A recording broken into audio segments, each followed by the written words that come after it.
السلام عليكم ورحمة الله وبركاته. أهلا بكم حبيبي متابعيني الكرام من مصر جامعة الدول العربية. دمتم ودامت أيامكم بكل الخير والحب والسعادة. بعد بسم الله والصلاة والسلام على رسول الله صلى الله عليه وعلى من والاه. معكم أخوكم أحمد الكومي، الأمل لتعليم صناعة المنظفات. احنا النهاردة حبايبي هنعمل 15 لتر مزيل دهون. مزيل دهون بجودة ممتازة جدا ينظف الدهون من على البوتاجاز وأي حاجة فيها دهون في المطبخ. في البداية حبايبي هنملى 14 لتر مية، الإجمالي هيبقى 15 لتر، 15 كيلو. هنملى 14 لتر مية. لو عملنا ال 15 لتر فعادي جدا، لو زاد معانا لتر في التركيبة مش هيبقى مشكلة. يعني هنملى 14. لو عاوز التركيبة 15 بالظبط، عايز هتزيد معاك كيلو مفيش أدنى مشكلة. هيبقى هنملى في البداية 15 كيلو مية. بعد ما حطينا المية بتاعتنا هننزل بأول حاجة معانا وهي 500 جرام من الصودا السائلة.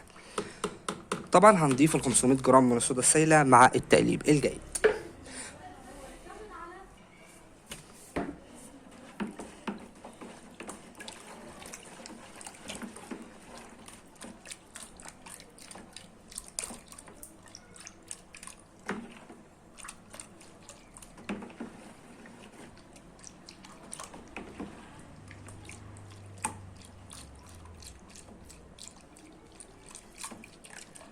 وبعد حبايبي ما قلبنا الصودا السائلة بتاعتنا، لو مفيش صودا سائلة وفي صودا قشور هنستخدم فقط ربع كيلو من الصودا القشور. وتاني حاجة حبايبي هننزل بيها هي 200 جرام من البيتايل جلايكول.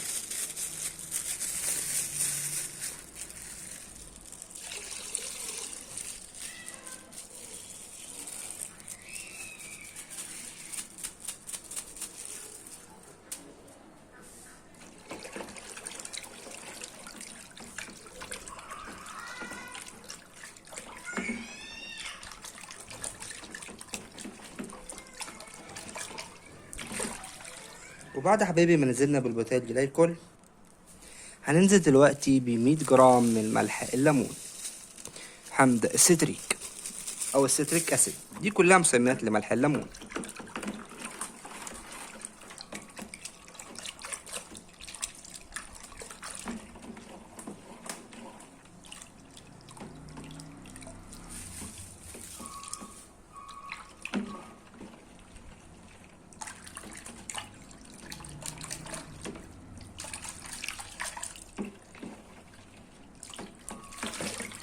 وبعد حبايبي ما نزلنا بملح الليمون، دلوقتي حبايبي معايا 250 جرام من فاتي الكحول، اسمه العلمي ايسو كسيلات الكحول.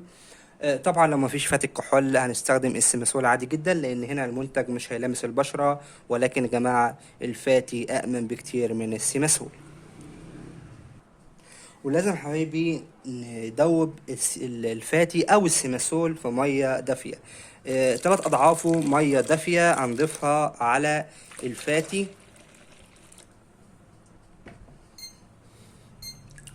وهنبدأ نقلبها كويس جدا.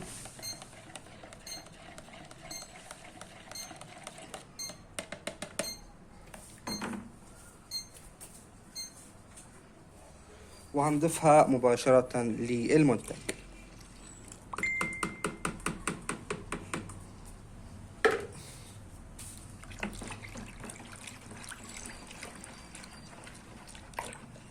الفاتي من المذوبات الجيدة جدا للزيوت والشحوم. طبعا حبايبي الفاتي دلوقتي بيكون فاكك، ولكن احنا برضو بندفيله مية، بنحاول نفك جزيئاته كلها هنستفاد منه بنسبة 100%. لكن بيجي في فصل الشتاء وبيتجمد تماما. لو ما تجمدش معاك اعرف ان فاتي الكحول ده في الشتاء لو ما تجمدش اعرف انه غير جيد تماما، لكن في الصيف هتلاقيه فاكك تماما. وكده يا جماعة المنتج بتاعنا بعد فات الكحول كده المنتج خلص معانا. كده معانا 15 كيلو باور مزيل دهون، فعال جدا يا جماعة، منتج ممتاز جدا في إزالة الدهون. من على البوتاجاز في المطبخ او الشفاط او الحيطان بتاع المطبخ، اي مكان فيه دهون او زيوت. في النهايه لو عجب الفيديو اعمل اعجاب بالفيديو واشترك في القناه وفعل الجرس حتى يصلك كل ما هو جديد من اخوكم احمد الكومي. واهم حاجه دعوه حلوه من القلب، لان احنا بنعمل ده كله علشان صالح دعاكم، فما تنسوناش من صالح دعاكم والدعاء لوالدي بالرحمه والمغفره. شكرا لحسن استماعكم، والسلام عليكم ورحمه الله وبركاته.